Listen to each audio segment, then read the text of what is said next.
ఎంత అద్భుత దానము, అనంత దైవ వారము, దివ్య గ్రంథము నేను కలిసి యాత్ర వెళ్ళేదం.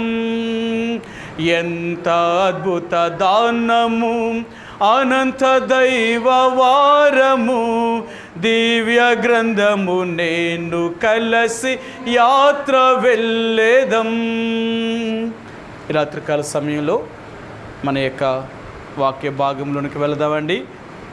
అపోస్తల కార్యములు 6వ అధ్యాయము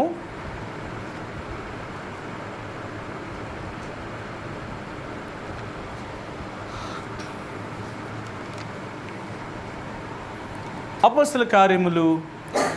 అధ్యాయము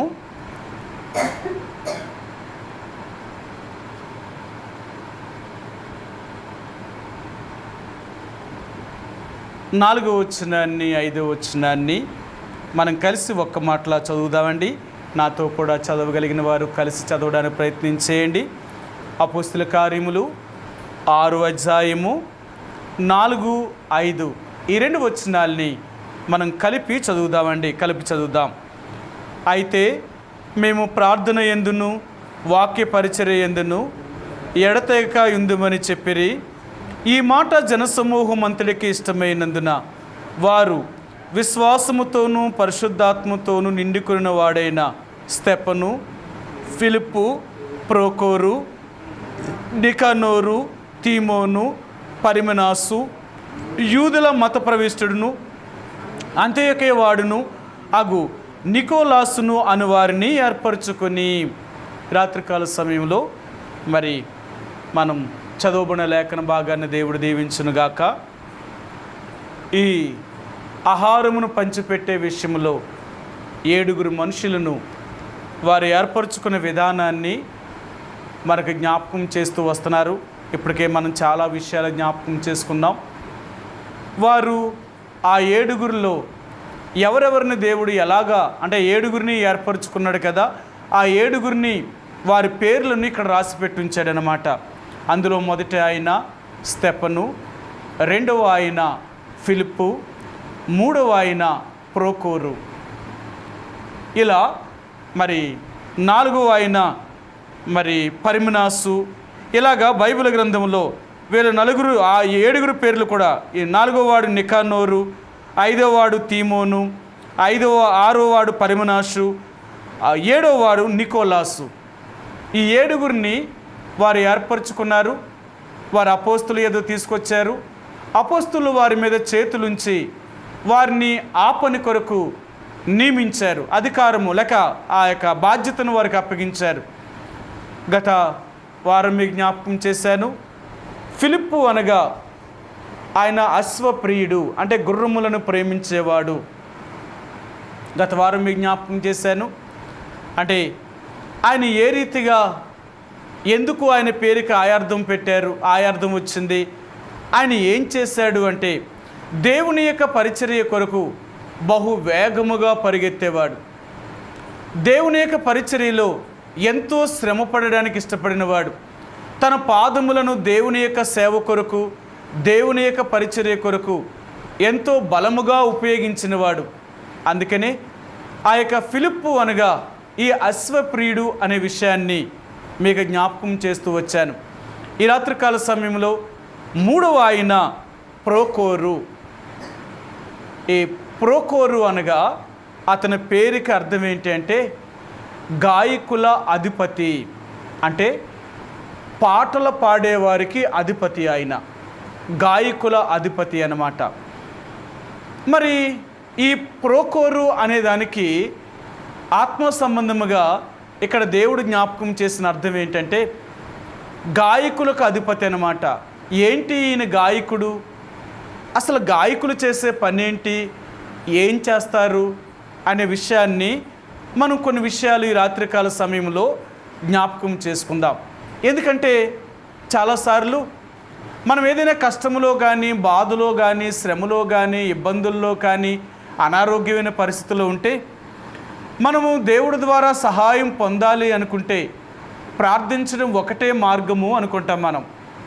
అందుకనే మనకి ఏ సమస్య వచ్చినా మనం దేవుడి దగ్గర ప్రార్థించేవారిగా ఉంటాం. ప్రార్థనే వాటన్నిటికీ మొదట కారణము అనుకుంటాం. అందుకనే నేటి దినాలలో చాలామంది 100% పైనే దేవుణ్ణి ప్రార్థించేవారిగానే ఉంటారే తప్ప దేవుణ్ణి ఆరాధించేవారు మాత్రం చాలా కొద్దిమంది. ఎందుకంటే ఆరాధించడం వల్ల జరిగే మేలు, జరిగే ఆశీర్వాదము అనేది వారు తెలుసుకోలేని పరిస్థితిలో ఉంటున్నారు. కానీ నిజంగా దేవుణ్ణి ఆరాధించే వారికి మాత్రమే ఎక్కువగా వారు సమస్యల నుండి విడుదలను పొందగలిగిన శక్తిని దేవుడి కొరకు అనుగ్రహించే వారికి ఉంటారు. కాబట్టి ఈ రాత్రికాల సమయంలో 3వ వారైన ఈ ప్రోకోరు అనగా గాయకుల అధిపతి, అంటే ఇతడు పాటలు పాడేవారికి నియమించబడిన అధిపతి. దేవుని యొక్క మందిరములో పాటలు పాడేవారు కూడా అవసరమే. ఈ పాటలు పాడడం అనేది దేవుడిని స్తుతించడం అన్నమాట. అంటే పాటలు అనేది మీకు ఒకసారి చెప్పాను. ఎందుకు పాటలు పాడతారు? ఈ దినాలలో దేవుని యొక్క మందిరాల్లో పాడే పాటలన్నీ దేని కొరకు పాడుతున్నారు అంటే శరీర సంబంధమైన ఉద్రేకం కొరకు. అంటే శరీరము ఉల్లసింపగోరాలి, శరీరము సంతోషించాలి అంటే శరీరానికి కావలసిన ఆ ఉల్లాసము ఆ పాటలు ఆ వాయిద్యములో ఉండాల. అందుకనే దేవుని యొక్క మందిరాల్లో ఈ గాయకులు అనేవారు ఒక టీము, కోయర్ పార్టీ అనే వారు నియమించి పాటలు పాడుతూ ప్రజల్ని ఉజ్జీవింప చేయడానికి వారు ప్రయత్నం చేస్తూ ఉంటారు. అది ఏ ఉజ్జీవము అంటే ఉత్తేజపరుస్తూ ఉంటారు. అంటే శరీర సంబంధమైన ఉత్తేజం అన్నమాట. అంటే ఆ పాట పాడినంతసేపే వారు ఉత్తేజం కలిగి ఉంటారు, కానీ ఆ పాట అయిపోయిన తర్వాత వాళ్ళకేమీ ఆ ఉజ్జీవం అనేది ఉండదు. కానీ పాటలు ఎందుకు పాడుతున్నారు? అసలు పాటలు ఎందుకు పాడాలి? ఈ విషయాలు చాలామందికి తెలియదండి, చాలామందికి తెలియదు. మన బైబిల్ గ్రంథంలో అనేక మంది గాయకులు ఉన్నారు. ఇప్పుడు చదివాం కదా, మరి ఆసాపు అనేవారు కానీ, లేక ఆసాపుతో ఉన్న కుమారులు కానీ, చాలామంది అహిమయాష్ అంటే చాలామంది వీరు గాయకులు దేవుని యొక్క మందిరములో వీరు పాటలు పాడేవారన్నమాట. వారి సితారాలను, తాళములను, వాయిద్యములను, వారి గంభీర నాదములతో దేవుని యొక్క మందిరములో వీరు పాటలు పాడుతూ ఉండేవారు. ఏమని పాడుతూ ఉండేవారు? అసలు ఏ పాటలు పాడుతూ ఉండేవారు అంటే దేవుడు వారికి చేసిన అద్భుతమైన కార్యములను మర్చిపోకుండా ఉండడం కొరకు వాటిని పాటల రూపకంగా పాడారంతే. మీరు మొట్టమొదటిగా చూస్తే నిర్గమాకాండములో ఇశ్రాయేలు ప్రజలు ఎర్ర సముద్రమును దాటిన తర్వాత వీరు మొట్టమొదటిగా పాట పాడారు. వీరు ఇశ్రాయేల్ అందరూ, మోషేయు, మిరియాము, అనేక మంది స్త్రీలు సితారాలు చేతపట్టుకొని ఆ దేవునికి వారు స్తుతి యాగములు చేయించడం ప్రారంభించారు. వారు దేవుని స్తుతించారు. ఏమును స్తుతించారంటే యెహోవా మా బలము నీవే, మా గానము నీవే, మా సమస్తము నీవే, వేల్పులలో నీ వంటి వాడు ఇంకెవడూ లేడు కూడా, నీవు యుద్ధశూరుడివి, నువ్వు పరాక్రమవంతుడివి అని దేవుడు చేసిన కార్యములన్నిటినీ కూడా ఆ రోజున వారు ఒక పాట రూపకంగా రాసి ఆ పాటను వారు పాడడం ప్రారంభించారు. అది వారు పాడిన మొదటి పాట. అనేక మంది ఆ పాటను వారు పాడుతూ దేవుణ్ణి ఆరాధించారు. నిజంగా మరి మన బైబిల్ అంటే మన యొక్క సియోను గీతములన్నీ కూడా ఎలాగో రాశారు అనేది చాలాసార్లు మీకు జ్ఞాపకం చేశాను. ఈ సియోను గీతను రాయడానికి గల మొదటి పాటలు రాయడానికి గల మొదటి కారణం ఏంటంటే, అందుకనే మన పాటలన్నిటిలో కూడా పైన ఒక వాక్యము రాయబడి ఉంటుంది. ఆ పాటకు ముందు ఆ వాక్యము, ఆ వాక్యాన్ని ఆధారము చేసుకునే పాట అంతా కూడా బేస్ అవుతుంది అన్నమాట. ఎలా అంటే దైవజనుడు భక్సింగ్ గారు కానీ, ఆ రోజుల్లో ఆత్మచేత నింపబడిన దైవజనులు పరిశుద్ధ సమాజ కుడుకులు నడిపిస్తున్నప్పుడు వారు దైవజనుడు వాక్యాన్ని చెప్పినప్పుడు ఆ వాక్యము మరిచిపోకుండా ఉండడం కొరకే ఈ కింద కొంతమంది ఆ వాక్యమును పాటలుగా రాసేవారు. ఆయన ఏం చెప్పారో ఆ మాటలన్నిటినీ, అందులో ప్రాముఖ్యమైన వాటిలన్నిటినీ ఆయన వచనాలుగా పల్లవిగా వారు చేర్చి ఈరోజు వాక్యం చెప్తే రేపటికి దాన్ని పాటగా కట్టేవారన్నమాట. నిన్నటి వాక్యమే రేపు పాట, మళ్ళా రేపు చెప్పిన వాక్యము ఎల్లుండి పాట. అలాగా పరిశుద్ధ సమాజ కూడికలన్నింటిలో కూడా 9 రోజులు కూడా వారికి నూతనమైన గీతాలు వారు నేర్పించి వచ్చేవారు. ఆ పాటలు అక్కడ నేర్చుకొని వారు వెళ్ళిన సంఘాల్లో, వారు ఎక్కడైతే ఉంటున్నారో ఆ స్థానిక సంఘాల్లో అదే పాటలు పాడుకునేవారు. ఎందుకంటే దైవజనుడు చెప్పిన వర్తమానమే పాట, వర్తమానమే పాట. అందుకనే మన పాటలకి ఎక్కువ వాయిద్యములు వాయించడానికి అవకాశం ఉండదు. ఒకసారి మేము రాజోల్లో సేవకుల గుడికి వెళ్ళామన్నమాట. రాజోల్లో సేవకుల గుడికి వెళ్ళినప్పుడు ఉదయకాల సమయంలో సేవకుల గుడికి పెట్టారు. సాయంకాల సమయంలో ఒక కృతజ్ఞత థ్యాంక్స్‌గివింగ్ మీటింగ్ పెట్టారన్నమాట, కృతజ్ఞత కూడిక. దానికి మరి దైవజనుడు మార్టిన్ గారు సేవకుల కూడికి నడిపిస్తున్నారు కాబట్టి మరి ఆయనే ఆ కూడికి నడిపించారన్నమాట. సరే, నడిపించినప్పుడు పాటలు పాడుతున్నారు. పాటలు అంటే మీటింగ్ స్టార్ట్ చేసినప్పుడు ఒక కాంగు తీసుకొచ్చారన్నమాట, కాంగో తీసుకొచ్చారన్నమాట. ఆ కాంగుని తీసుకొచ్చి మందిరంలో వాయించడానికి పెట్టారు. సరే, మార్టిన్ గారు ఏమీ అనలేదు. వాక్యం అంటే ప్రార్థన అయ్యింది. ఆయన లేచి పాట పాడుతూ క్యాషో వేస్తున్నప్పుడు ఈ కాంగు కొట్టారన్నమాట. డోలక్ ఉంది, ఆ కంజీరు కొడుతున్నారు, కానీ ఈ కాంగు కూడా కొడుతున్నారు. అప్పుడు దైవజనుడు ఏం చెప్పారంటే, కాంగు కొట్టొద్దు అన్నారు, ఆపేయండి అన్నారు.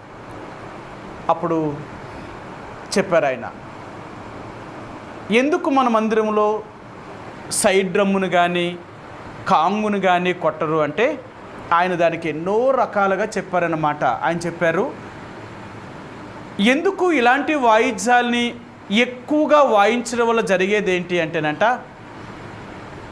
ఎక్కువగా ఆ డ్రమ్ము కానీ ఆ కాంగు కొట్టినప్పుడట మనుషులకి ఊపు వస్తూ ఉంటుందట, డ్యాన్స్ చేయడానికి అవకాశం ఉంటుందట. ఈ డ్యాన్స్ వేసేటప్పుడంట అంటే ఈ శబ్దానికంట దయ్యాలు వస్తాయట. ఆఫ్రికా దేశంలో వారు దయ్యాలని ఎలా పిలుస్తారు అంటే, డ్రమ్ము కొడుతూ కాంగు కొడుతూ ఉంటే కాంగుకి ఆ డ్రమ్ముకి అక్కడున్న దురాత్మలు వీళ్ళ మీదకి వచ్చి వాళ్తాయి అన్నమాట, వాలేవంట. అందుకు వారు ఏం చేశారంటే ఆ కాంగుని సైడ్ డ్రమ్ముని కొట్టేవారు. చూడండి, మీకు ఇంకొక మాట కూడా చెప్తాను. ఏ సంఘాల్లో కూడా సైడ్ డ్రమ్ కొట్టరు, డ్రమ్మును కొట్టరు, ఒక పెంతుకోస్తులో మాత్రమే కొడతారు. సైడ్ డ్రమ్ము పెంతుకోస్తులో కొడతారు. ఎందుకు పెంతుకోస్తులో కొడతారు అంటే, పరిశుద్ధాత్మ దిగి రావాలి అంటే వాళ్ళకి అంత ఊపు ఉండాలి. ఆ ఊపు ఉండాలి అంటే డ్రమ్మును అంత అలా కొట్టాలన్నమాట. ఈ డ్రమ్ము కొట్టే కొలిది వాళ్ళకి ఉద్రేకం పెరిగిపోతుంటుంది. వాళ్ళు మోకాల మీద ఎలాగ ఎగురుతూ ఉంటారు, వాళ్ళు భాషలు మాట్లాడుతున్నారు అంటారు, అదంటారు ఇదంటారు. ఎందుకంటే ఆ డ్రమ్ము కొడుతున్నప్పుడు మాత్రమే ఆ ఊపు అంతా ఉంటుంది. డ్రమ్మును ఆపితే వాళ్ళు ఆగిపోతారు. వాళ్ళకి పరిశుద్ధాత్మ ఎప్పుడు వస్తుంది అంటేనంట, ఆ డ్రమ్ము కొట్టినంతసేపే ఉంటుంది, డ్రమ్ము ఆపితే మాత్రం వాళ్ళకి పరిశుద్ధాత్మ ఉండదు. కాబట్టి ఆ రోజు నుంచి ఎక్కడ కూడా దైవజనుడు మార్టిన్ గారు ఏ కాంగు కానీ సైడ్ డ్రమ్మును కానీ ఎక్కడ ఎప్పుడు ఉపయోగించొద్దన్నారు ఆయన. ఏ మందిరాల్లో కూడా మేమందరం సేవకులకు వెళ్ళిన ఈ 5 జిల్లాల్లో ఉన్న సేవకులందరూ కూడా చెప్పారు, మీరు ఎప్పుడైనా ఎక్కడైనా ఇలాంటివి వాడొద్దు. పాట లయ తప్పకుండా ఉండడం కొరకు మాత్రమే, అది కీబోర్డ్ అయినా, అది హార్మోనియం అయినా, లేకపోతే అది డోలక్కైనా తబలైనా, వాటిని మాత్రమే ఉపయోగించండి. పాట లయ తప్పకుండా ఉండడం కొరకు మాత్రమే వాయిద్యాలు తప్ప శరీర సంబంధం ఉద్రేకం కొరకు మాత్రం వాయిద్యాలు కాదు. నేటి దినాల్లో మందిరాల్లో పాట లయ తప్పడానికి కాదు వాయిద్యాలు వాయించేది, వీళ్ళంతటి వీళ్ళు చూపించుకోవడానికి, లేక వీళ్ళక్కడ మరి శరీర సంబంధం ఉత్తేజం తీసుకురావడం కొరకు, మనుషులు ఊగడానికి డ్యాన్స్ వేయడం కొరకు మాత్రమే ఈ వాయిద్యాలన్నీ వాయిస్తున్నారు. కానీ వాయిద్యాలు ఎందుకు వాయించాలి అంటే, పాట లయ తప్పకుండా ఉండడం కొరకు మాత్రమే వాయించేవారు. అందుకనే మన సహవాసములు ఎక్కడ కూడా పాట లయ తప్పకుండా ఉండడం కొరకు మాత్రమే తబలా కానీ డోలక్కను కానీ వాడతామే తప్ప ఇంక ఏ దాన్ని వాడం, ఇంక దేన్ని కూడా వాడం. ఎందుకంటే అలాంటివి ఎందుకు వాడమంటే, శరీర సంబంధమైన ఉద్రేకం కొరకు కాదు, అవి ఆత్మ సంబంధమైన ఉద్యోగం ఉండాలి ఆ దినాల్లో పాడే ప్రతి పాట. అందుకనే మన పాటలు చాలా జీవముతో కూడిన పాటలు అన్నమాట. నిజంగా పాడుతూ ఉంటేనే మన ఆత్మతో మరి మనల్ని స్పందించేదిగా. అందుకనే పాటలు పాడుతున్నప్పుడు కొన్నిసార్లు దుఃఖం అనేది వచ్చేస్తుంది అన్నమాట.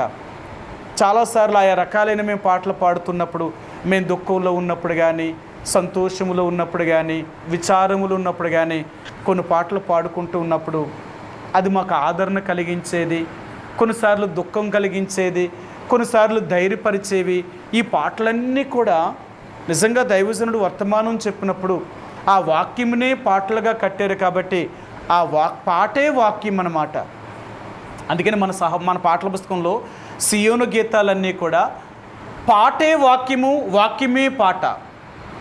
మన పాటలు ఎవరో కూడా అంత తేలికగా పాడలేరు, అంత సులువుగా పాడలేరు. చాలాసార్లు మనకే రావు ఆ పాటలు.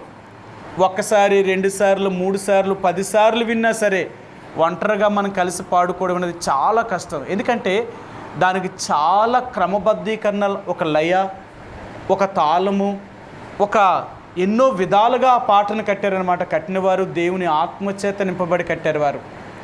అందుకని మన యొక్క సహవాసములో, అంటే ఈ సహవాసములో, దేవుడు ఏర్పరచుకున్న ఈ సహవాసములో మరి ఈ గాయకులకి ఇక్కడ ఏమీ ప్రాముఖ్యత ఏమి ఉండదు. అందుకనే ఇక్కడ ఎవరిని కూడా స్టేజీల మీదకి ఎక్కించి పాటలు పాడించం. ఇక్కడ ఎవరు కూడా పాడడానికి అవకాశం లేదు. నిలబడిన వారు ఆ దైవ సేవకుడు పాడతాడు. ఒకవేళ ఆయన పాడలేని పరిస్థితుల్లో ఉంటే కొంతమంది సహోదరులను తీసుకుని వచ్చి 1-2 3 పాటలు పాడడం కొరకే, సహాయం కొరకు మాత్రమే, ఆ పాటలు పాడడం కొరకు మాత్రం ఉపయోగిస్తాం. అదేదో వాళ్ళు కనపరచాలని కూడా కాదు. ఎందుకంటే పాటలు పాడడం అనే సంఘమంతా కలిసి పాడేదే తప్ప ఏదో ఇండివిజువల్గా ఒకరొకరు పాడే పాటలు కాదు. అందుకని ఈ గాయకుల వల్ల, అంటే దేవుని యొక్క మందిరములో పాటలు పాడడం అనేది శరీర సంబంధమైన ఉత్తేజం కాదు, కానీ ఆత్మ సంబంధమైన ఉజ్జీవాన్ని తీసుకురావడం కొరకు మాత్రమే ఈ పాటలు పాడుతూ ఉండాలి. అందుకని పాటలు పాడడం వల్ల, దేవుణ్ణి స్తుతించడం వల్ల, దేవునికి కృతజ్ఞతాస్తుతులు చెల్లించడం వల్ల అదెంతో బలం అండి, బలం అన్నమాట. బైబిల్లో మీకు ఒక మాట చూపిస్తాను. నెహెమ్యా గ్రంథము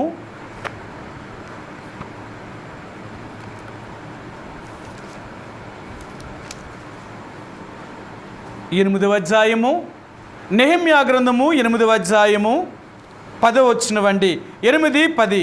మరియు అతడు వారితో ఇట్లనెను, పదండి, క్రొవ్విన మాంసమును భక్షించుడి, మధురమైన దానిని పానము చేయుడి.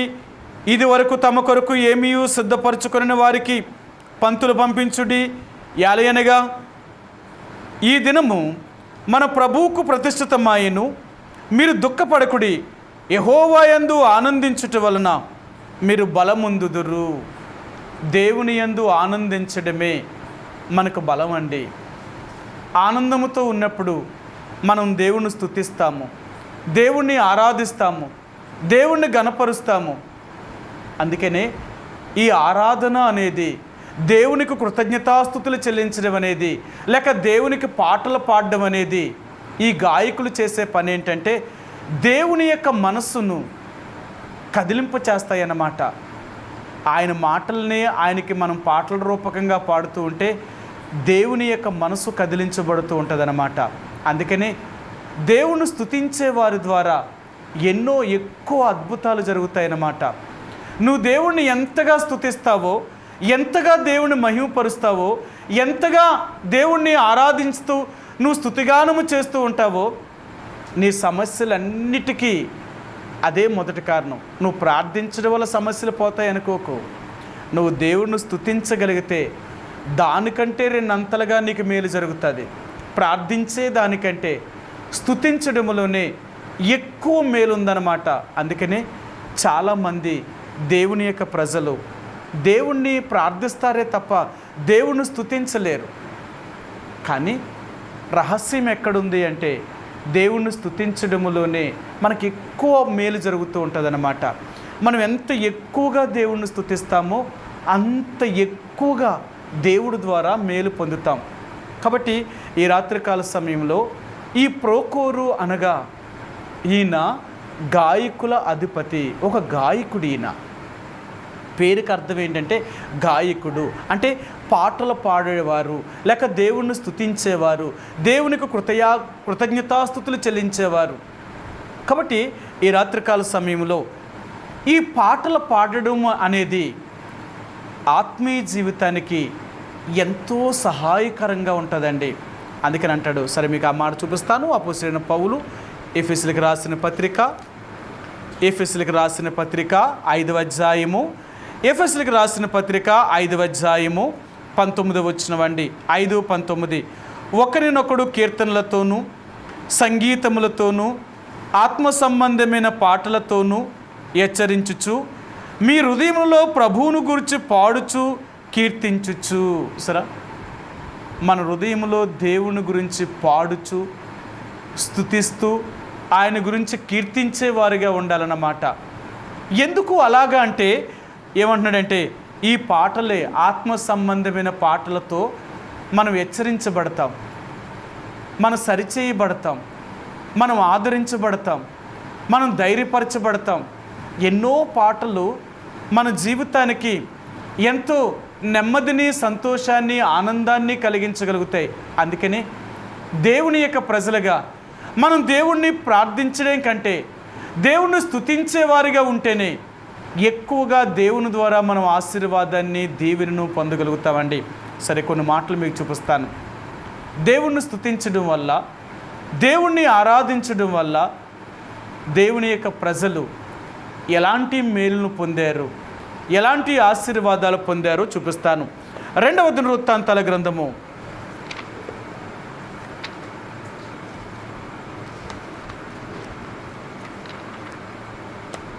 20వ అధ్యాయము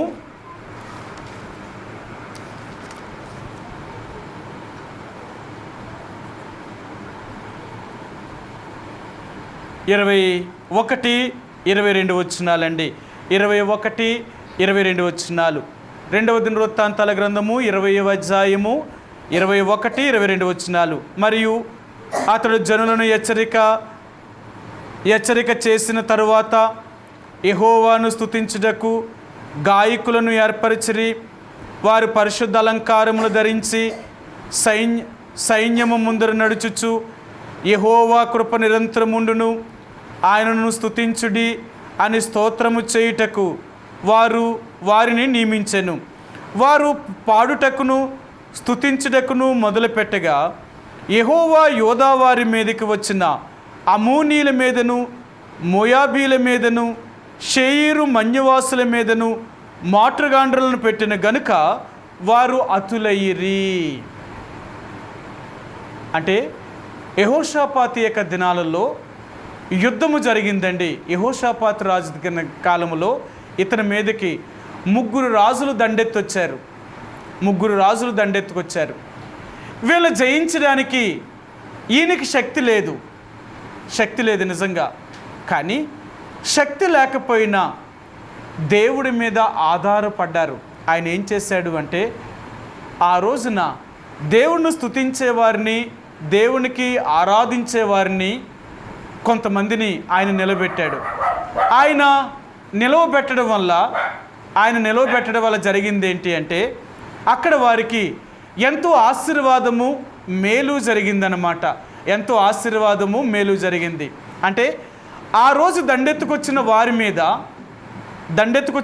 మీద యుద్ధము దేవుడే చేశాడు. అందుకని అంటున్నాడు. ఇక్కడ మరొక మాట కూడా మీకు చూపిస్తాను. ఈ 2వ దినవృత్తాంతాల గ్రంథము 20వ అధ్యాయము 26-27 వచనాలు. 4వ దినమున వారు బెరాకా లోయలో కూడిరి. అక్కడ వారు యెహోవాకు కృతజ్ఞతాస్తుతులు చెల్లించినందున నేటి వరకు ఆ చోటికి బెరాకా లోయ అని పేరు.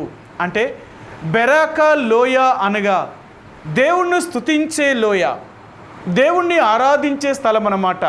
కాబట్టి ఈ రాత్రికాల సమయంలో ఈ ప్రోకోరు అనగా దేవుణ్ణి స్తుతించడము అంటే, గాయకుడు అంటే దేవునికి కృతజ్ఞతాస్తుతులు లేక దేవుని గురించి పాడడం అనేది, దేవుణ్ణి ఆరాధించడం అనేది ఇది ఎంతో గొప్ప ఆధిక్యత.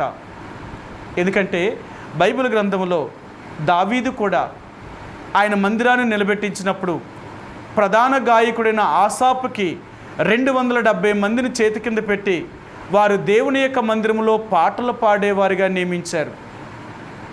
ఎందుకు అంటే ఈ పాటలు పాడడం అనేది దేవుని యొక్క హృదయాన్ని కదిలింపచేసేదన్నమాట. దేవుని యొక్క హృదయాన్ని కదిలింపచేసేది. అందుకని దేవుని యొక్క మందిరములో పాటలు ఎందుకు పాడాలి అంటే, పాటలే పాడాలా అంటే దానికో సమయం ఉంది. అది ఎంతవరకు పాడాలో అంతవరకు మాత్రమే పాడాలి. పాటలకే ఎక్కువ సమయం ఇచ్చి వాక్యానికి సమయం తక్కువ అనేది కాదు. రెండిటికీ కూడా దేవుని యొక్క పాటల కంటే వాక్యానికి ఎక్కువ సమయం ఇస్తాం. అందుకనే మన దగ్గరికి వచ్చిన చాలామంది అంటారు, మేము అంతసేపు కూర్చోలేమండి, చాలా సమయం మీరు కూర్చుంటారు అంటారు. ఎందుకంటే దేవుని యొక్క మందిరములో పాటలు ఉన్నంతసేపు ప్రజలందరూ ఉంటారు, కానీ ఆ వాక్యం చెప్పేటప్పుడు మాత్రం ఎవరో గుళ్ళో కనపడరు.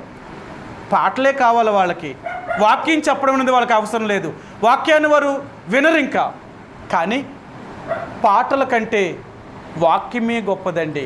అందుకనే వాక్యాన్ని ఎవరైతే వింటారో వాళ్ళ జీవితం ఎంతో ఫలవర్తముగా, అంటే ఈ లోకములో ఆశీర్వదించబడడానికి, దేవుడి ద్వారా సహాయం పొందడానికి ఇదొక కారణం అన్నమాట. సరే, ఈ రాత్రికాల సమయంలో మరి దేవుని యొక్క ప్రజలుగా దేవుని యొక్క మందిరంలోకి వచ్చిన మనం కూడా దేవుణ్ణి స్తుతించేవారిగా ఉండాలా, దేవుణ్ణి ఆరాధించేవారిగా ఉండాలా, ఆయన గురించి పాడేవారిగా ఉండాలి. అందుకని దావీదు మహారాజు అంటాడు, ప్రభువా నా జీవితకాలం అంతయు నేను యెహోవా మందిరములో స్తుతిగానము చేస్తాను అంటాడు ఆయన.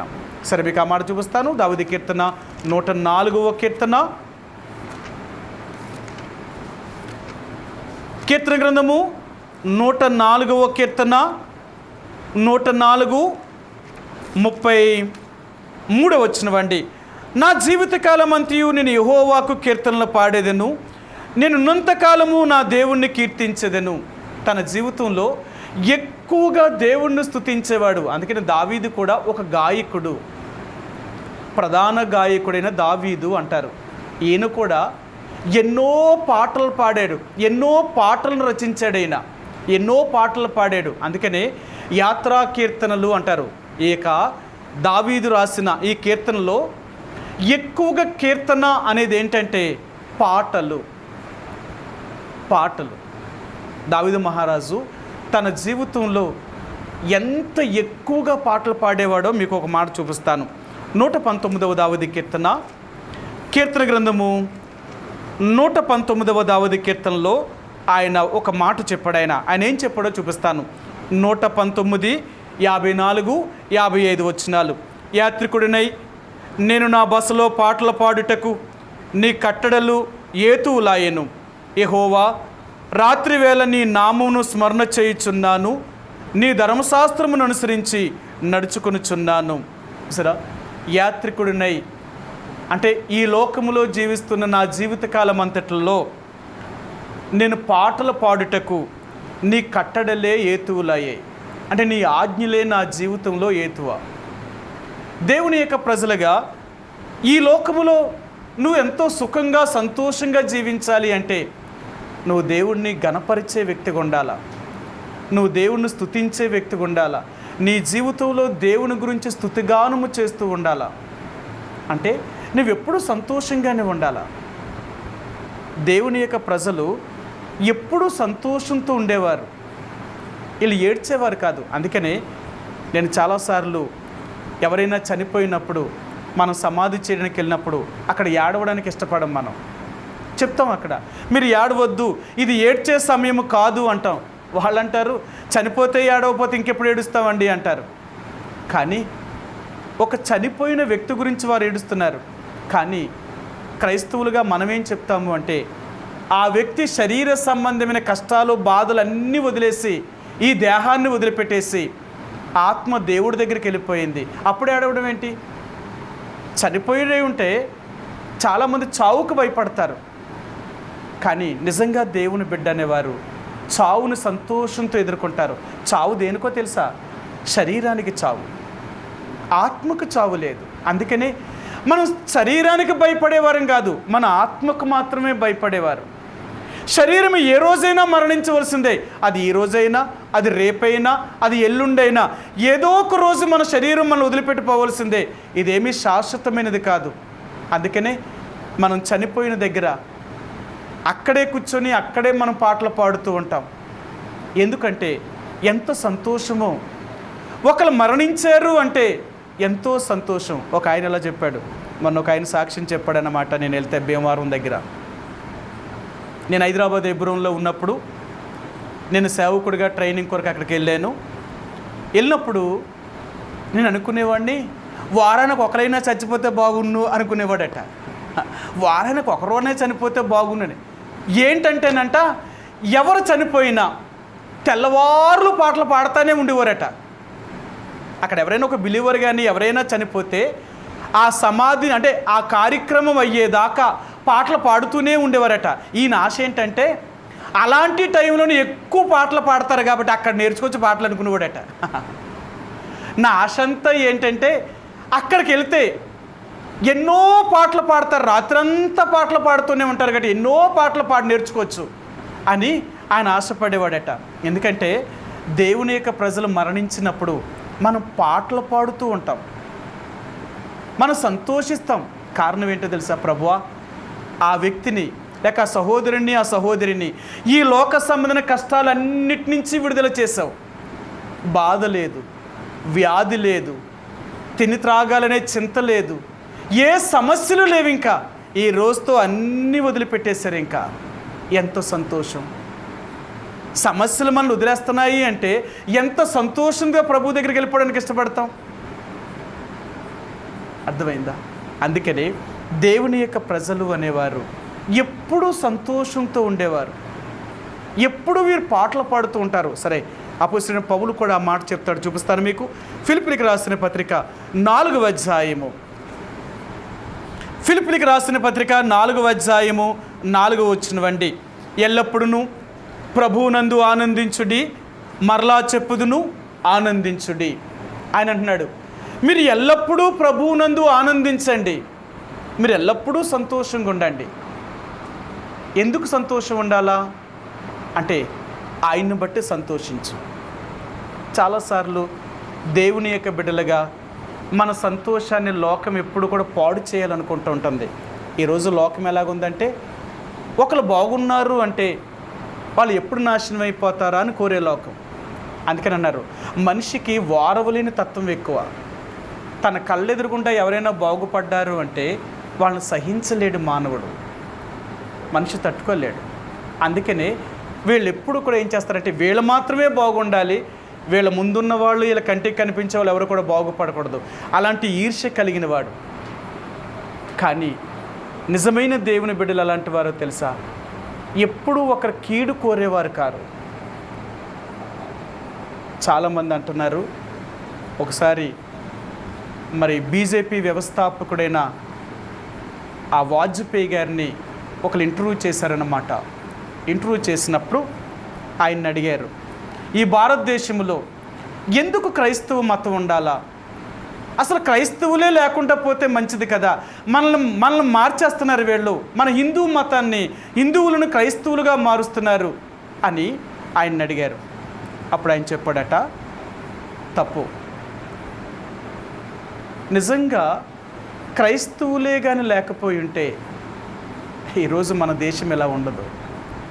వాళ్ళు ఎప్పుడు కూడా ఎలాంటి వారో తెలుసా?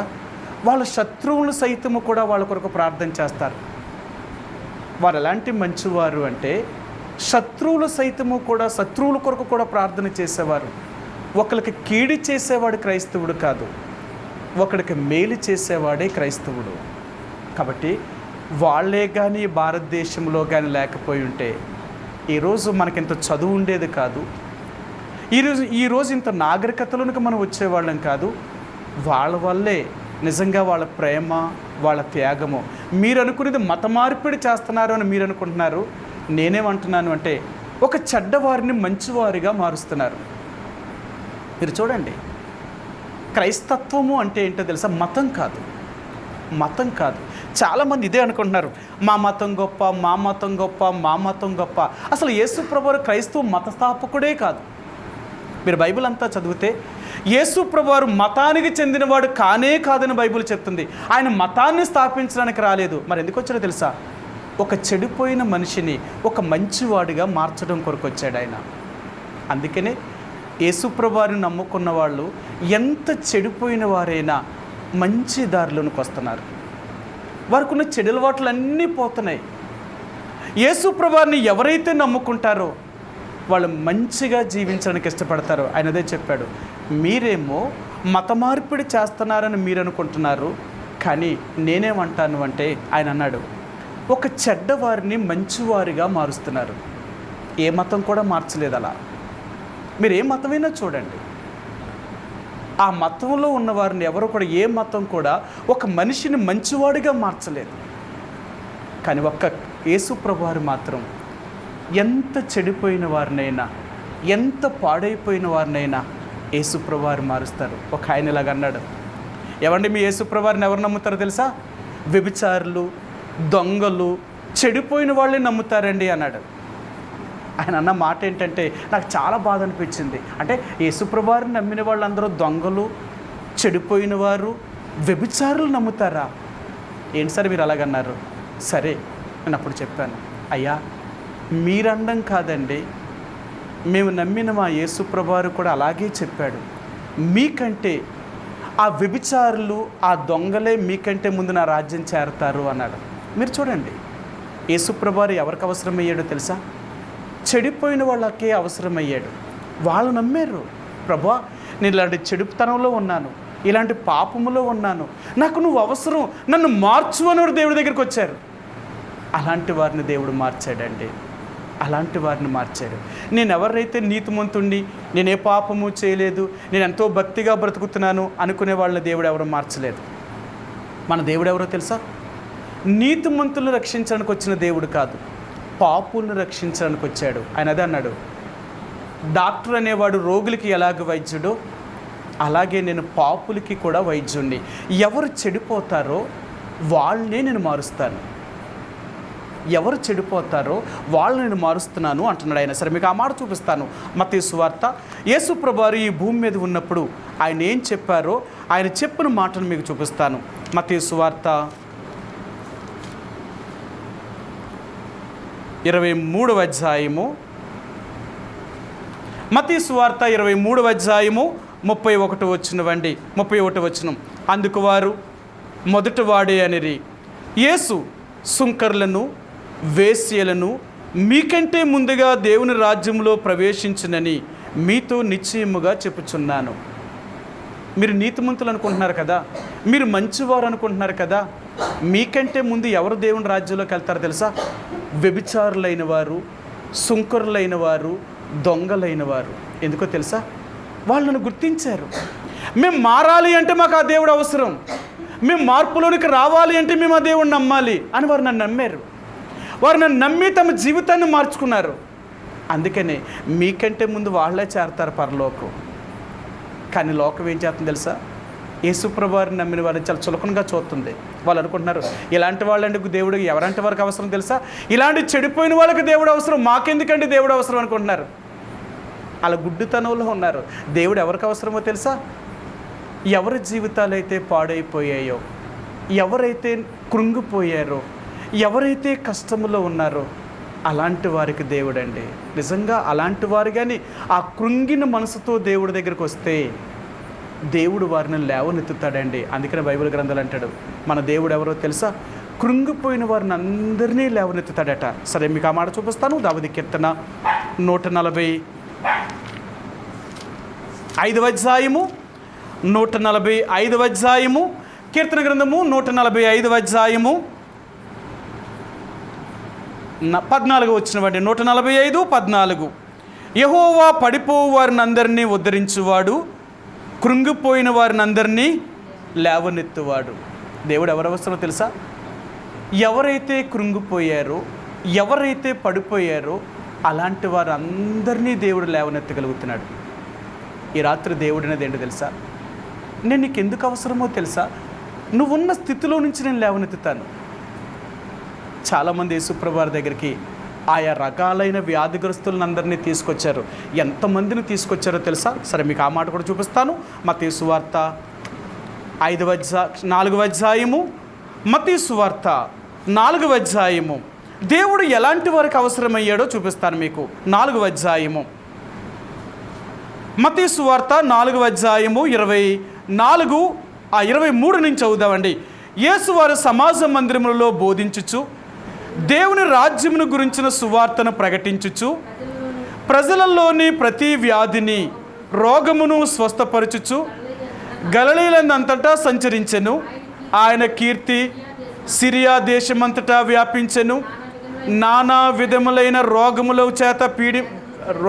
చేతను వేదనల చేతను పీడింపబడిన వ్యాధిగ్రస్తులందరినీ, దయ్యం పట్టిన వారిని, చాంద్ర రోగులను, పక్షవాయువు గల వారిని వారు ఆయన యొద్దకు తీసుకుని రాగా ఆయన వారిని స్వస్థపరిచెను. చూసారా ఎలాంటి వారికి దేవుడు అవసరమో?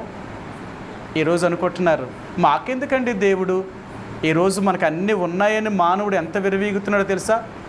నాకు దేవుడే అవసరం లేదనుకుంటున్నాడు. నీకు దేవుడు ఎందుకు అవసరం తెలుసా?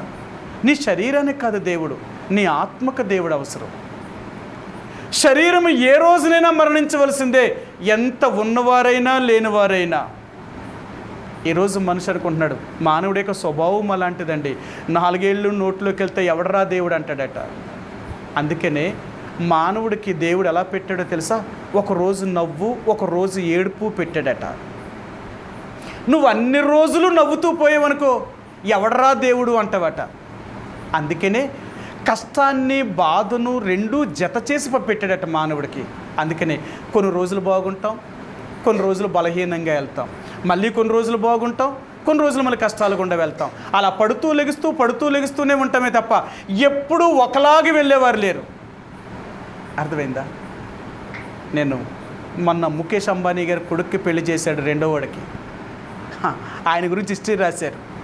ఆయన ఏసీలో కానీ పడుకుంటే మరుసటి రోజుగా చచ్చిపోతాడట. ఆయన అంత కోటీశ్వరుడు కొడుకు. అతనికి చల్లదనం అంటే అసలు పడదట. ఎప్పుడైనా కానీ అలాంటి చల్లదనం కానీ తగిలిందంటే అతని ప్రాణమే పోద్దట. అంత డబ్బున్నవాడు. అతనుకున్న వ్యాధి ఎలాంటిదో చూడండి. చిన్నప్పటి నుంచి కూడా అసలు చచ్చిపోతారని చెప్పినోడిని బ్రతికించాడట. ఆయన డబ్బుతోటే పెంచాడట ఆయన అంతా. ఇప్పటికీ కూడా ఎంత ప్రమాదం అతని ఆరోగ్యం, అసలు సరిగా ఉండదట అతని ఆరోగ్యం. ఎప్పుడూ బలహీనంగానే ఉంటాడట. ఎంత డబ్బు ఉంటే ఎవడికి కావాలా? అర్థమైందా? అందుకే దేవుడు అన్నాడు మానవుడి యొక్క జీవితానికి ఏం పెట్టండి, కష్టము సుఖము ఈ రెండూ అనుభవించేలాగా చేశాడు. ఎందుకంటే ఒకవేళ మానవుడికి ఆ పరిస్థితే కానీ లేకపోతే అస్సలు మనిషి లొంగడండి. కొంచెం ఉంటేనే మానవుడు లొంగుతలేదు దేవుడికి, ఇంకేమైనా ఉంటే ఉంటుందా? కాబట్టి ఈరోజు దేవుడు అంటున్నాడు ఎందుకు నీకు ఈ సమస్య? యేసుప్రభువారు ఎవరికి అవసరమయ్యాడో తెలుసా? అలాంటి వారు అందరూ దేవుడిని నమ్మారు. ఎలాంటి వారు నమ్మారో తెలుసా? ఆయా రకాలైన వ్యాధి కలిగిన వారందరూ యేసుప్రభువారి దగ్గరికి రాగానే వారు ఆయన నమ్మారు. ప్రభువా మమ్మల్ని బాగు చేయి, అయ్యా మమ్మల్ని స్వస్థపరచు, మా స్థితి నుంచి మమ్మల్ని లేవనెత్తు, మేము ఈ పరిస్థితుల్లో ఉన్నాం, మేము ఇలాగున్నాం. అందుకని అక్కడ అన్నాడు మన దేవుడు కృంగిపోయిన వారిని అందరినీ లేవనెత్తేవాడు, ఆయన పడిపోయిన వారిని అందరినీ ఉద్ధరించేవాడు. అందుకనే యేసుప్రభువారిని నమ్ముకున్న ఎంత బేదలనైనా సరే ఎంత గొప్పవారిని చేశాడో తెలుసా? మన దేవుడు ఇంకొక మాట కూడా చూపిస్తాను మీకు. సమూయేలు రాసిన మొదటి గ్రంథము 2వ అధ్యాయము. సమూయేలు రాసిన మొదటి గ్రంథము 2వ అధ్యాయము 7వ వచనము 8వ వచనం అండి. 7, 8 వచనాలు. యెహోవా దారిద్ర్యమును ఐశ్వర్యమును కలగజేయవాడు, కృంగజేయవాడును లేవనెత్తువాడును ఆయనే. 2వ అధ్యాయం మొదటి సమూయేలు రాసిన మొదటి గ్రంథము 2వ అధ్యాయము 7వ వచనం 8వ వచనం అండి. దరిద్రులను అధికారులతో కూర్చుండబెట్టుటకును మహిమగల సింహాసనను స్వతంత్రింపజేయుటకును ఆయన వారిని మట్టిలో నుండి ఎత్తువాడును ఆయనే. లేమి గల వారిని పెంటకుప్ప మీద నుండి లేవనెత్తువాడు ఆయనే. సరే, మన దేవుడు ఎవరో తెలుసా? దరిద్రులైన వారిని, పెంటకుప్ప మీద ఉన్న దీనులను సైతము కూడా దేవుడు పైకెత్తేవాడట. అందుకని అంటారు యేసుప్రభువారిని నమ్ముకొని పాడైపోయిన వారంటూ ఎవరో లేరు. నిజంగా యేసుప్రభువారిని నమ్ముకున్న వాళ్ళందరినీ దేవుడు బాగు చేశాడే తప్ప ఎవరిని పాడు చేయలేదు. ఒకవేళ పాడైపోయారు అంటే ఏంటో తెలుసా? వాళ్ళ జీవితం మారకపోతేనే వాళ్ళు పాడైపోతారే తప్ప, దేవుని యొక్క మాట వినకపోతేనే వాళ్ళు పాడవుతారేమో తప్ప, నువ్వు దేవుడు మాట విన్నంత కాలము అసలు దేవుడు నీకు ఏ కీడు రాకుండా, ఏ అపాయము రాకుండా, నీ ఆస్తిని నష్టపోకుండా నీ దేవుడే కాపాడగలిగిన వాడు. అందుకని అంటాడు, ఇశ్రాయేలుని కాపాడు దేవుడు కునుకుడు నిద్రపోడట. మనం నిజంగా దేవుడు మాట వింటే ఆ దేవుడు ఎప్పుడూ నీకు కీడు చేసే దేవుడు కాదు. అందుకనే మనం ఎప్పుడూ దేవుని బిడ్డలుగా మనం సంతోషించేవారు. మనం ఎప్పుడు పాటలు పాడుతూనే ఉంటాం. ఎందుకో తెలుసా? లోకానికేమో దేవుని బిడ్డలు సంతోషంగా ఉండడం ఇష్టం లేదు. అందుకనే ఈరోజు దేవుని బిడ్డల మీద ఎందుకు ఇలాగ దాడులు చేస్తున్నారు అంటే, అలా దాడులు చేయడానికి గల మొదటి కారణం ఏంటంటే మత మార్పిడి అంటున్నారు. తప్పది. వాళ్ళు చెప్పేది అబద్ధం, చేసేది వెనకాల ఒకటి, ముందు చెప్పేది ఒకటి. ఎందుకంటే మన ఇండియా వాళ్ళు ఎక్కడున్నా సరే చాలా తెలివైన వాళ్ళు. అందుకని అంటారు, ప్రపంచ దేశాల్లో నిజంగా ఇండియాకున్నంత కుయుక్తులు ఇంకే దేశానికి ఉండవండి. మన దేశంలో ఉన్న తెలివితేటలు లాంటివి తెలుసా? లోన్ ఒకటి ఉంటుంది, బయట ఒకటి ఉంటుంది. మన వాళ్ళు ఎలా ఉంటారంటే లోన్ ఒకటి ఎట్టుకుంటారు, బయట ఒకటిలాగా ఉంటారు. మన వాళ్ళు మనం అర్థం చేసుకోవడం అనేది చాలా కష్టం. కానీ ఇతర దేశాలలో అలాగుంటారు. వాళ్ళంతా యథార్థంగానే ఉంటారు. ఏది చెప్తారో అది చేస్తారు. అందుకనే వాళ్ళ దేశాలకి మన దేశానికి చూడండి, ఈరోజు మన భారతదేశంలో అన్ని రకాలైన వనరులు ఉండి, ఇంత సంపద కలిగిన దేశమై ఉండి, ఎందుకు మన దేశంలో ఇంత భేదోలుగా మనం ఉండిపోయాం? మన స్వాతంత్రం తీసుకొచ్చి 79 సంవత్సరాలు అయ్యింది. ఈ 79 సంవత్సరాల్లో మన వాళ్ళు మన దేశాన్ని ఎంత అభివృద్ధి చేశారు? బ్రిటిష్ వాళ్ళు ఉన్నంతకాలం వాళ్ళ దోచుకుపోయారు అని చెప్పారు. మరి స్వాతంత్రాన్ని తెచ్చి మనకిచ్చిన తర్వాత మన వాళ్ళు మనల్నంతా దీవించారు, మన దేశాన్ని ఎంత అభివృద్ధి చేశారు? ఏమి లేవని. అంతే, మన భారతదేశం ఎప్పుడు కూడా అభివృద్ధిలోనికి రానివ్వరు. ఎందుకంటే మనుషులు అలాంటి వారు, ఈ స్వభావం అలాంటిది. అందుకనే దేవుడు అంటున్నాడు, నువ్వు నన్ను నమ్మావు అంటే నీ జీవితంలో ఇలాంటి స్వార్థం అనేది ఉండకూడదు. నువ్వెప్పుడూ మంచిగానే ఉండాలా. అందుకనే లోకం ఎప్పుడు కూడా దేవుని ప్రజల యొక్క అభివృద్ధిని చూడలేదు, దేవుని బిడ్డలు సంతోషంగా ఉండడం సహించలేదు. అందుకనే దేవుని బిడ్డల మీద, వాళ్ళ ఆస్తుల మీద, వాళ్ళ కుటుంబం మీద వారు దాడులు ఎలా చేస్తున్నారంటే, దేనికి దాడి చేస్తున్నారు? వాళ్ళని ఎందుకు చంపుతున్నారు? ఎందుకు వాళ్ళ మీద ఇంత పగ సాధిస్తున్నారు? వాళ్ళకి ఎవరికేం కీడు చేశారు? అదేం అక్కర్లేదు. వాళ్ళు ఉండకూడదు అంతే. వాళ్ళు ఉన్నారు అంటే రేపు మన దేశం అంతటిని దోచుకుపోతారు. ఎంతలా చెప్తున్నారు, అసలు లేనిపోని అబద్ధాలన్నీ చెప్తున్నారు. కానీ ఈరోజు దేవుడు మరలా అంటున్నాడు, ఏం చెప్తున్నాడు అంటే, నువ్వు ఎప్పుడైతే నన్ను నమ్ముకున్నావో ఆ రోజు నుంచే నీ జీవితంలో నీకు తెలియని సంతోషాన్ని నేను ఇస్తాను. నువ్వెప్పుడూ సంతోషంగానే ఉంటావు. ఈ దేవుడిచ్చే సంతోషం ఎలాగుంటుందో తెలుసా? సరే, మీకు ఆ మాట చూపిస్తాను. పేతురు రాసిన మొదటి పత్రిక అలా చూపిస్తానండి. పేతురు రాసిన మొదటి పత్రికలోనే ఉంది. మొదటి పత్రిక మొదటి అధ్యాయము, పేతురు రాసిన మొదటి పత్రిక మొదటి అధ్యాయము 8-9 వచనాలండి కలిసి ఉన్నాయి. మీరు ఆయనను చూడకపోయినను ఆయనను ప్రేమించుచున్నారు, ఇప్పుడు ఆయనను కనులారా చూడకే విశ్వసించుచు మీ విశ్వాసమునకు ఫలమును అనగా ఆత్మరక్షణ పొందుచు చెప్పనసక్యమును మహిమాయుక్తమైన సంతోషము గలవారై ఆనందించుచున్నారు. ఇప్పుడు అంటున్నాడు, మీకు ఎలాంటి సంతోషం ఉందో తెలుసా? చెప్పనసక్యమును మహిమాయుక్తమైన సంతోషము గలవారే ఆనందిస్తున్నారట. దేవుని బిడ్డలు అనేవారు ఎప్పుడూ సంతోషంగా ఉంటారట. అందుకని అపోస్తలుడైన పౌలు అంటాడు, నేను అన్ని సమయాలలో సంతోషంగా ఉండడం నేర్చుకున్నాను. నేను అన్ని సమయాల్లో సంతోషంగా ఉండడం నేర్చుకున్నాను. ఎందుకు అలా సంతోషంగా ఉన్నాడట? సరే, మీకు ఆ మాట కూడా చూపిస్తాను. కొరింథీయులకు రాసిన మొదటి పత్రిక 15వ అధ్యాయము, మొదటి పత్రిక 15వ అధ్యాయమేనా? సరే, మీకు ఆ మాట చూపిస్తాను. ఆయన ఎంతో స్పష్టంగా చెప్తాడు ఆయన. సరే, అక్కడే ఉందండి.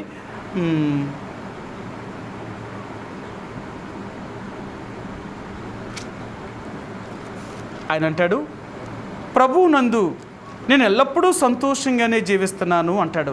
ఎందుకు ఆయన సంతోషంగా ఉన్నాడంటే, ఆయన శ్రమల్లో కష్టాల్లో కూడా సంతోషంగా ఉన్నాడట. సరే క్షమించండి, 2వ పత్రిక 12వ అధ్యాయము, కొరింథీయులకు రాసిన 2వ పత్రిక 12వ అధ్యాయము 10వ వచనం. 12:10 కొరింథీయులకు రాసిన 2వ పత్రిక 12వ అధ్యాయము 10వ వచనం. నేను ఎప్పుడు బలహీనుడును అప్పుడే బలవంతుడను గనుక క్రీస్తు నిమిత్తము నాకు కలిగిన బలహీనతలలోను, నిందలలోను, ఇబ్బందులలోను, హింసలలోను, ఉపద్రవముల్లోనూ నేను సంతోషించుచున్నాను. చూసారా, ఒక దేవుని బిడ్డనంట ఈ లోకములో ఉన్న సాతానుడు లేకపోతే లోకములో ఉన్నవారు ఎవరైనా దేవుని ఎరగిన వారు ఇలా సంతోషాన్ని పోగొట్టలేరట. దేవుని యొక్క బిడ్డలు అన్ని సమయాలలో సంతోషంగా ఉంటారు. వాళ్ళు చచ్చిపోయేటప్పుడు కూడా వాళ్ళ ముఖాలు ఎలాగుంటాయి తెలుసా? అందుకని అంటాను, నిజంగా మీరు చూసారో లేదు, ఎందుకంటే మనకు చాలామంది తెలుసు, ఎంతోమంది మరణాలు మనం సమాధి చేసాం. అప్పుడు దాకా మంచం మీదే ఉండి జబ్బుతో బాధపడుతూ ఎన్నో రోజులు మంచం మీదే వ్యాధితో బాధపడిన వారు చనిపోయే క్షణాలలో లేక చనిపోయిన తర్వాత వాళ్ళ ముఖాలు చూసినప్పుడు ఎలాగుంటే తెలుసా? అసలు సావు ముఖమే కనపడదు వారిలో. మంచం మీద ఉన్నంతసేపు ఆ చావు ముఖం కనపడుతుందేమో, కానీ ప్రాణం పోయిందంటే వాళ్ళ ముఖంలో ఎంత సంతోషం కనపడుతుందో. అందుకని అంటాం, చూడండి ఎలా ఉన్నాడో, నిద్రపోయినట్టే ఉన్నదండి ఆయన ముఖం, చనిపోయినట్టు లేదు అంటాం. నిద్రపోయినట్టే ఉంది, చనిపోయినట్టు లేదు. కారణం ఏంటో తెలుసా? దేవుని బిడ్డలు మరణించేటప్పుడు అదెంతో సంతోషంతో వారు ఈ లోకాన్ని వదులుతారట. మరణము తప్ప మరణమైనా సరే ఆ సంతోషాన్ని తీసివేయలేదట. దేవుని బిడ్డలు ఎలాంటి వాళ్ళు తెలుసా? చచ్చిపోయేటప్పుడు కూడా మరణం అప్పటికైనా సరే ఇలా ముఖంలో దుఃఖాన్ని పుట్టించాలనుకుంటుందట సాతాను. కానీ వీళ్ళు చనిపోయేటప్పుడు కూడా సంతోషంతో దేహాన్ని వదిలిపెట్టి వెళ్ళిపోతారట. అందుకన్నాడు, క్రైస్తవునికున్న సంతోషం ఎలాంటిదో తెలుసా? ఈ లోకములో అన్నీ కలిగి ఉంటే సంతోషం కాదు, వీళ్ళు ఏమీ లేకపోయినా సంతోషంగా ఉంటారు. వాడే క్రైస్తవుడు. అన్నీ ఉంటే అందరూ సంతోషంగా ఉంటారు. నువ్వు దేవుడిని ఎందుకు నమ్మాలా? ఈరోజు లోకంలో ఉన్న వాళ్ళు చూడండి, అన్నీ ఉంటే ఒకలాగా ఉంటారు, లేకపోతే ఒకలాగా ఉంటారు. కానీ దేవుని బిడ్డలు ఏంటో తెలుసా? లేకపోయినా ఒకలాగే ఉంటారు, ఉన్నా ఒకలాగే ఉంటారు. వీళ్ళు ఎప్పుడూ సంతోషంగానే ఉంటారు. ఎందుకు వీళ్ళ ధైర్యం అంతా ఏంటో తెలుసా? వీళ్ళ దేవుడే వీళ్ళ ధైర్యం. మా దేవుడిని బట్టి మేము ధైర్యంగా ఉంటామండి. మా దేవుడు ఉన్నాడు మాతో. లేకపోయినప్పుడు దేవుడు ఉన్నాడు, ఉన్నప్పుడు దేవుడు ఉన్నాడు. అందుకనే మా బాధల్లో కానీ, మా శ్రమల్లో కానీ, మా వ్యాధుల్లో కానీ, మా వేదనలో కానీ మేము ఎప్పుడూ సంతోషించడం నేర్చుకున్నాం. ఈ సంతోషించడం వల్ల మాకేం కలుగుతుందో తెలుసా? మాకు బలం కలుగుతుంది. సంతోషించడం వల్ల కలిగేది ఏంటంటే బలం. నిజమండి. మీరు ఎప్పుడైనా చూడండి, ఒక డాక్టర్ దగ్గరకు ఒక పేషెంట్ వెళ్ళాడు అనుకో, నిజంగా డాక్టర్కి ఆ పేషెంట్ చచ్చిపోతాడని కూడా తెలుసు అనుకోండి, ఆ వ్యక్తికి డైరెక్ట్గా చెప్పడు. ఎవరినైనా వచ్చారా నీ కూడా, వచ్చారండి, అయితే వచ్చిన వాళ్ళు ఒకసారి రమ్మని నువ్వు బయటికి వెళ్ళంటారు. ఆ వచ్చిన వేరు లోన కూర్చోబెట్టి డాక్టరు ఆ పేషెంట్ని బయటికి పంపించి చెప్తాడు, ఈ మనిషి ఎక్కువ కాలం బ్రతకదు, ఎందుకంటే ఉన్న వ్యాధి ఇలాగుంది, ఈ పరిస్థితులన్నీ ఇలా ప్రతికూలంగా ఉన్నాయి కాబట్టి మేమేమీ ట్రీట్మెంట్ చేయలేం, ఇంకా ఎక్కడ తీసుకెళ్ళినా సరే మీకు అవకాశం ఉండదు, ఇది పరిస్థితులు. డాక్టర్ ఎవరితో చెప్తాడంటే వెనకాల వచ్చిన పేషెంట్తో వచ్చిన మనిషి చెప్తాడు, కానీ పేషెంట్ చెప్పడు. ఒకవేళ డైరెక్ట్గా పేషెంట్తో కానీ చెప్పాడు ఇంకో మాట, హాస్పిటల్లోనే చచ్చిపోతారు. ఆ భయానికే చచ్చిపోతారు. నువ్వు చచ్చిపోతావని చెప్పడంతో చచ్చిపోతారు. అందుకని ఎప్పుడు కూడా పేషెంట్ డాక్టర్ అలా చెప్పడు. ఎందుకంటే మనిషి ఎలాంటి వాడు అంటే మరణం అంటే చాలు భయపడిపోతారు. చావు అనేది ఎలాంటిదంటే వీళ్ళందరినీ వదిలేసి నేను పోవాలా, ఇవన్నీ వదిలేసి పోవాలా, ఇంత త్వరగా నేను వెళ్ళిపోతానా అని భయపడతారట. కానీ క్రైస్తవుడు ఎలాంటివాడో తెలుసా? ఎంత త్వరగా తన ప్రాణం పోతుందో అంత ఎక్కువ కాలం సుఖం అనుభవిస్తాడట. నేను నా భాగం నేను చదువుతున్నాను అన్నమాట. ఆదికాండము 12వ అధ్యాయము 10వ అధ్యాయము 11వ అధ్యాయం నేను చదువుతుంటే, నోహు యొక్క వంశావళి తర్వాత షేము యొక్క వంశాన్ని చెప్పాడనమాట.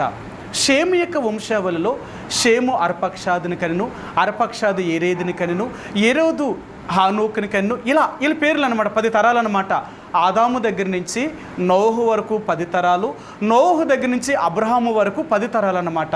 ఈ 10 తరాలు అంటే ఆదాము దగ్గర నుంచి నోహు వరకు బ్రతికిన వాళ్ళు ఎలా బ్రతికారంటే ఒక్కొక్కరు 100 సంవత్సరాలు. అంటే ఎన్ని సంవత్సరాలు అంటే అందరిలో ఎక్కువ బ్రతికిన వాడు ఎవరు అంటే 965 సంవత్సరాలు మెతూషెల బ్రతికాడనమాట. మెతూషెల 965 సంవత్సరాలు బ్రతికాడు. వాళ్ళ వంశావళంతా కూడా వందల సంవత్సరాలే.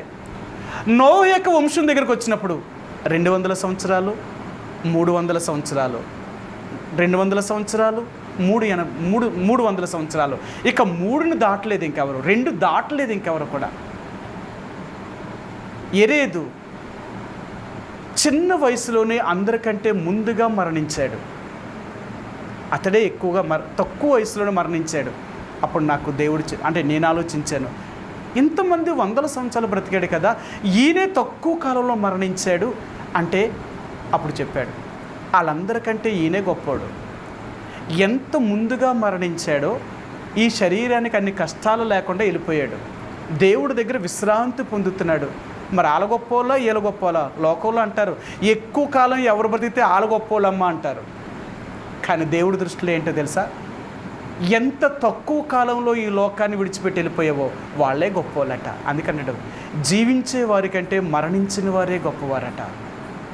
ఒకనాడు యేసుప్రభు వారి దగ్గరికి వచ్చి కొంతమంది ఇలాగ అడిగారు, అయ్యా సిలోయమ్మను గోపురం దగ్గరికి వెళ్ళి వారు దేవుణ్ణి ఆరాధించడానికి మందిరంలోకి వెళ్ళారు. వాళ్ళు వెళ్ళినప్పుడు గోపురం వాడి మీద పడిపోయి 18 మంది చచ్చిపోయారు ఆ రోజున. చూసావా, వాళ్ళు ఎంత పాపము చేస్తే గుళ్ళోకి వెళ్ళినా సరే దేవాలయం వాళ్ళ మీద పడిపోయి చచ్చిపోయారు. అప్పుడు యేసుప్రభు వారు అన్నాడు, అంటే మీ దృష్టిలో చచ్చిపోయిన వాళ్ళు చెడ్డోళ్ళు, బ్రతుకున్న వాళ్ళు మంచోళ్ళు అనుకుంటున్నారా? సరే మీకు మాట చెప్తున్నానని ఆయన అన్నాడు, ఆ చనిపోయిన వారికంటే మీరే చెడ్డవారు. ఎందుకంటే మీరు ఇంత చూసి కూడా ఇంకా మీ మనసును మారలేదు. ఇన్ని జరుగుతున్నప్పటికీ కూడా మీరేమైనా మారారా అంటే మీరేం మారలేదే, ఇంకా దుర్మార్గమైన జీవితాన్ని జీవిస్తున్నారు మీరు. ఇన్ని జరుగుతున్నప్పటికీ కూడా నీ కళ్ళెదురుగుండా ఇంతమంది చనిపోయినప్పటికీ కూడా మీరేమైనా మారారా? లేదే. అయితే వాళ్ళు ఏమయ్యారు తెలుసా, అక్కడతోటే వాళ్ళ పాపం ఆగిపోయింది, ఇంక చేయలేదు, ఇంక అవకాశం లేదు చేయడానికి, చచ్చిపోయారు కాబట్టి. కానీ మీరు బ్రతుకున్నారని చెప్తున్నారు తెలుసా, మీరు ఇంకా పాపం చేసుకుంటూ వెళ్తున్నారు. పాపం చేసేవాడు గొప్పవాడా, పాపాన్ని వదిలిపెట్టిపోయినవాడు గొప్పవాడు అంటే పాపాన్ని వదిలిపెట్టిపోయినవాడే గొప్పవాడు, పాపంలో జీవిస్తున్నవాడు గొప్పవాడేమీ కాదు. అందుకని అంటారు లోకంలో ఏంటంటే ఎక్కువ కాలం బ్రతికితే వాడు గొప్పవాడు అంటారు. కానీ బైబిల్లో ఏంటో తెలుసా, ఎంత తక్కువ కాలం బ్రతికి నువ్వు యథార్థముగా జీవించి వెళ్ళిపోతావో నీ జీవితమే గొప్ప. అర్థమైందా? కాబట్టి దేవుణ్ణి నమ్ముకున్నవారు ఎప్పుడూ సంతోషంగా ఉంటారండి. ఈ సంతోషాన్ని లోకం ఎప్పుడూ తీయలేదు. అందుకనే సాతానుడు దేవుణ్ణి నమ్ముకున్న దేవుని ప్రజలను ఎన్నో బాధల గుండా, ఇబ్బందుల గుండా, కష్టాల గుండా, శ్రమల గుండా తీసుకుని వెళ్తాడు. కానీ క్రైస్తవుడు దేనికి లొంగడు. రాని ఏమొస్తే నన్ను ఏం చేయగలుగుతాయి, ఏదొస్తే నన్ను ఏం చేస్తుంది, ఒకవేళ ఇవన్నీ కలిపి నా మీదకు ఒక్కసారి దాడి చేసి నన్ను చంపేసాయి అనుకోండి, ఇంకంతకంటే ఏం చేస్తాయి? ఇవన్నీ నన్ను ఏం చేయగలవంటే నన్ను చంపేసాయి అనుకో, నేను చచ్చిపోతాను అంతేనా? శరీరం చనిపోతుందేమో కానీ నా ఆత్మకు చావులేదు. అది అందుకనే దేవుని బిడ్డలకున్న సంతోషం ఏంటో తెలుసా, శరీర సంబంధమైన సంతోషం కాదు. వీళ్ళ సంతోషం అంతా ఆత్మ సంబంధమైన సంతోషం. వీళ్ళు ఎప్పుడూ పాటలు పాడుతూ సంతోషంతో ఉండేవారు. అందుకనే ఈ ప్రోకోరు 3వ వ్యక్తి మనకు నేర్పించేది ఏంటంటే గాయకుల అధిపతి అన్నమాట. ఈయన గాయకుడు, పాటలు పాడేవాడు. ఆ పేరుకి అర్థం అన్నమాట. ఎవరైతే దేవుణ్ణి ఎక్కువగా స్తుతిస్తారో, ఎక్కువగా దేవుణ్ణి ఆరాధించగలుగుతారో వాళ్ళు ఎక్కువ సంతోషాన్ని అనుభవిస్తారండి. ఈరోజు దేవుడు అంటున్నాడు, నీకు ఆ సంతోషం కావాలనుకుంటున్నావా? అయితే దేవుడు అడుగుతున్నాడు, నీకు ఈ ఆనందం, ఈ సంతోషం కావాలి అంటే నన్ను నీ హృదయంలో చేర్చుకో. నన్ను నువ్వు ఎప్పుడైతే నీ హృదయంలో చేర్చుకోగలుగుతావో నేను నీ హృదయంలోకి వస్తాను. ఎప్పుడైతే నేను నీ హృదయంలోకి వచ్చానో నీ జీవితంలో ఉన్న పరిస్థితులన్నీ మార్చేస్తాను నేను.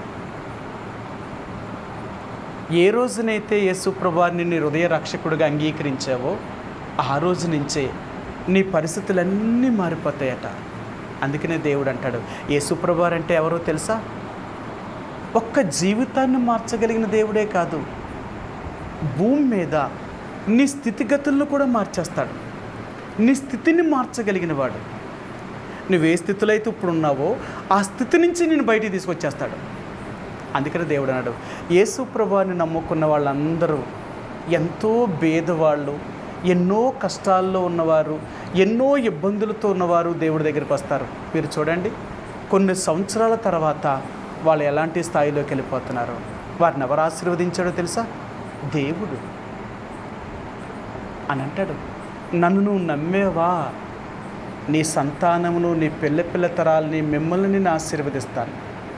అందుకని అబ్రహాంతో దేవుడు వాగ్దానం చేశాడు, అబ్రహ్మా, నేను చెప్పినట్లుగా నువ్వు చేయగలిగితే నిశ్చయముగా నేను నిన్ను ఆశీర్వదిస్తాను, నేను నిన్ను దీవిస్తాను, నీ కుటుంబాన్ని ఆశీర్వదిస్తాను, నీ పిల్లలను దీవిస్తాను. ఇంకెంతకంటే నీకేం కావాలా?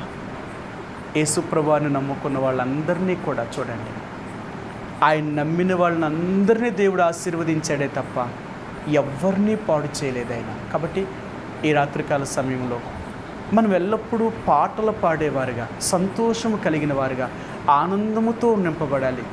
ఈ లోకంలో శత్రువు నిన్ను ఎలాంటి పరిస్థితి తీసుకొచ్చినా, నీ సంతోషాన్ని ఎంత పాడు చేయాలనుకున్నా నువ్వెప్పుడూ కూడా బాధపడవద్దు. నేను ఎన్నోసార్లు మీకు చెప్పాను, మనం ఏడిస్తే లోకం నవ్వుతుంది, మనం నవ్వితే లోకం ఏడుస్తుంది. మనం దేవుని బిడ్డలో.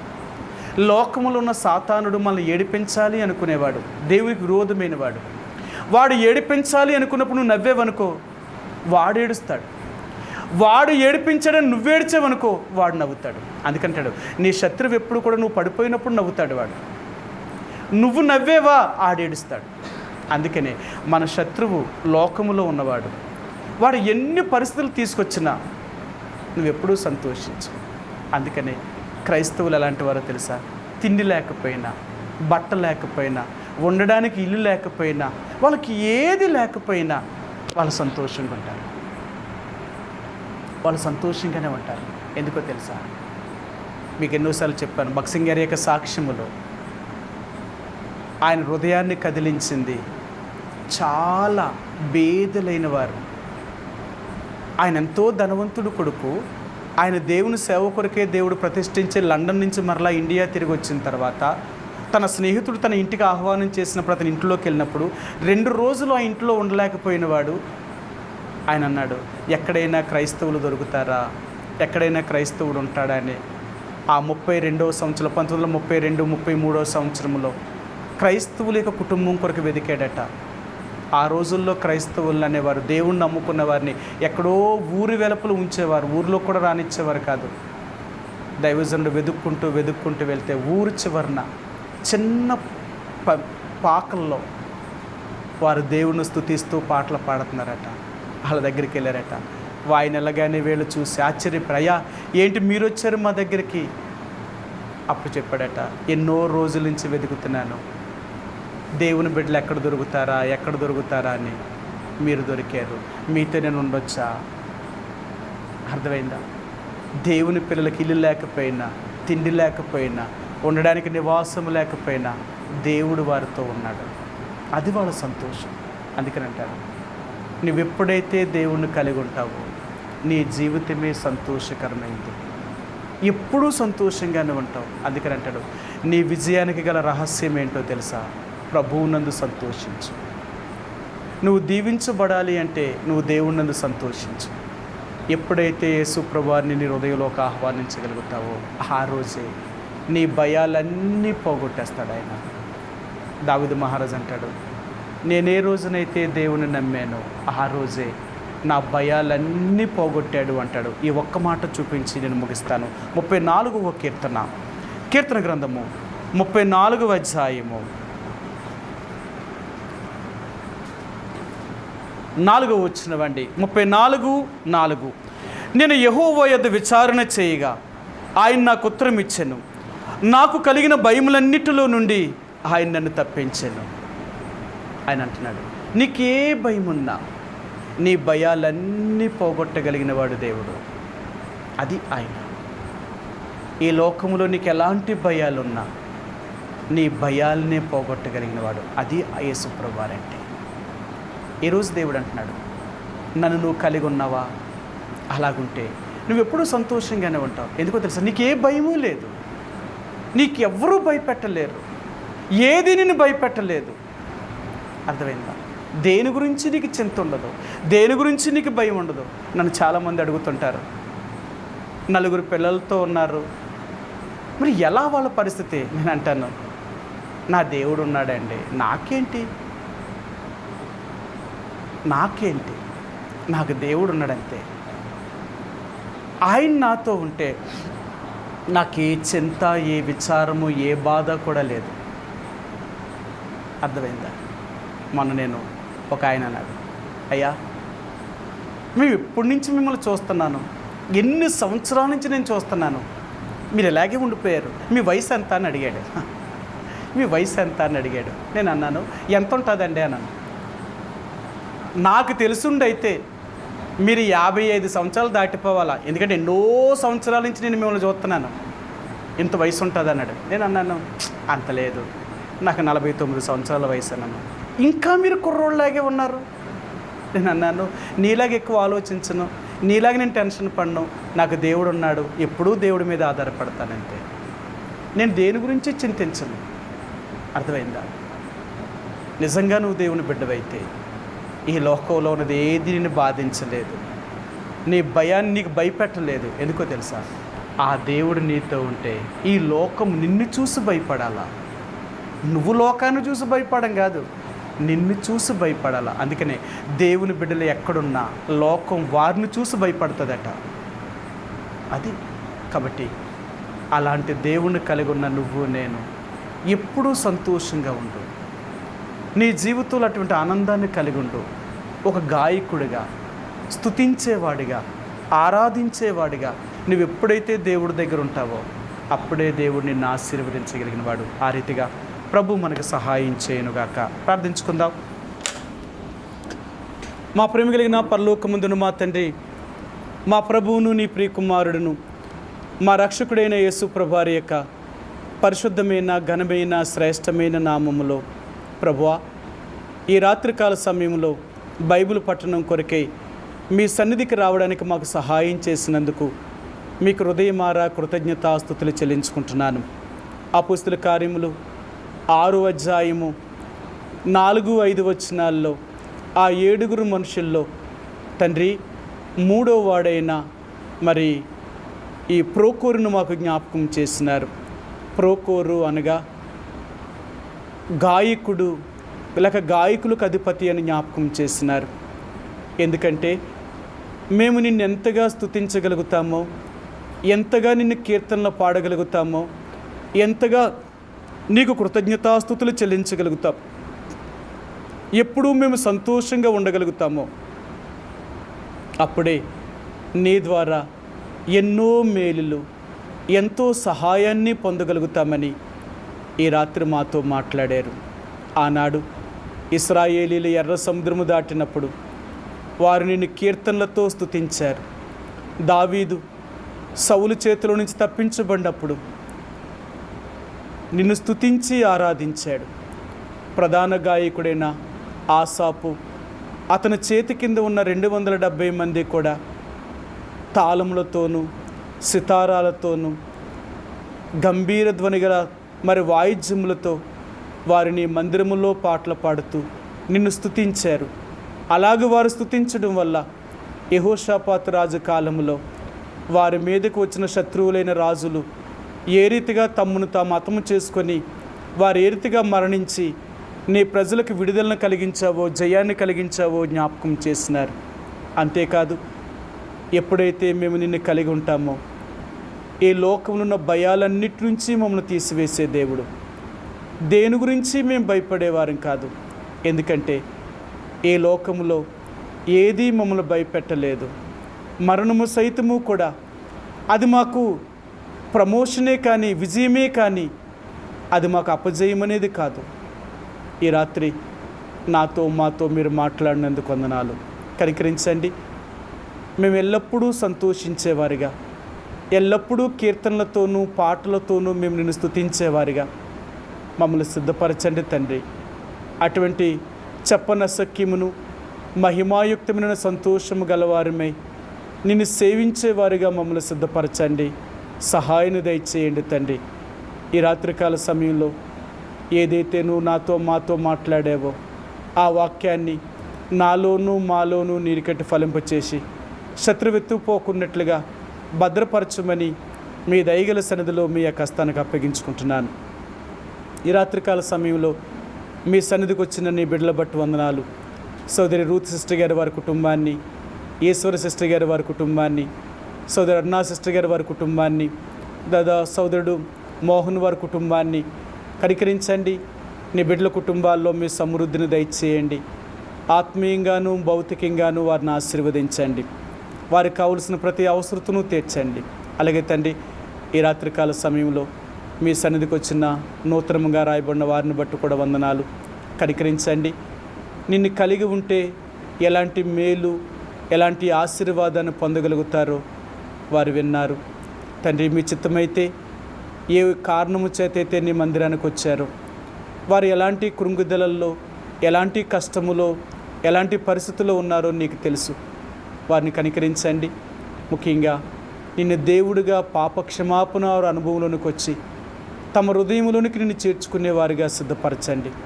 ఎందుకంటే వారు నీకు మొరపెట్టినప్పుడు వారి భయాలన్నిటి నుంచి తీసివేస్తారని వాగ్దానం చేసిన దేవుడు.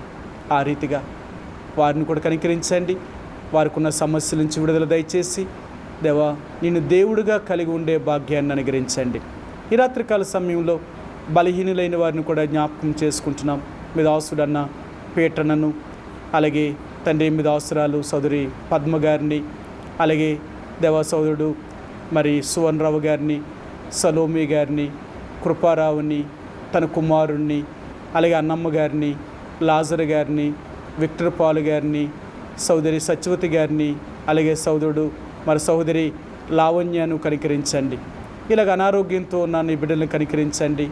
మీ గాయపడిన హస్తాన్ని ఉంచండి. స్వస్థతను అనుగ్రహించి బాగు చేయండి. అలాగే తండ్రి, ఇంక నువ్వు మా ప్రార్థన సహాయం కోరుతున్నా నీ బిడ్డలైన వారిని అందరినీ మీకు అప్పగిస్తూ నేను నా కుటుంబము కూడా నమ్మకంగా నిన్ను సేవించట్లో సిద్ధపరచమని మరొకసారి దేవైతుబడిన వాక్యాన్ని నాలోనూ మాలోనూ నిరికడ ఫలింపు చేయమని యేసు ప్రభువారి యొక్క పరిశుద్ధమైన నామములో ప్రార్థించి స్తుతించి అడిగి వేడుకుంటున్నాం మా తండ్రి. ఆమేన్.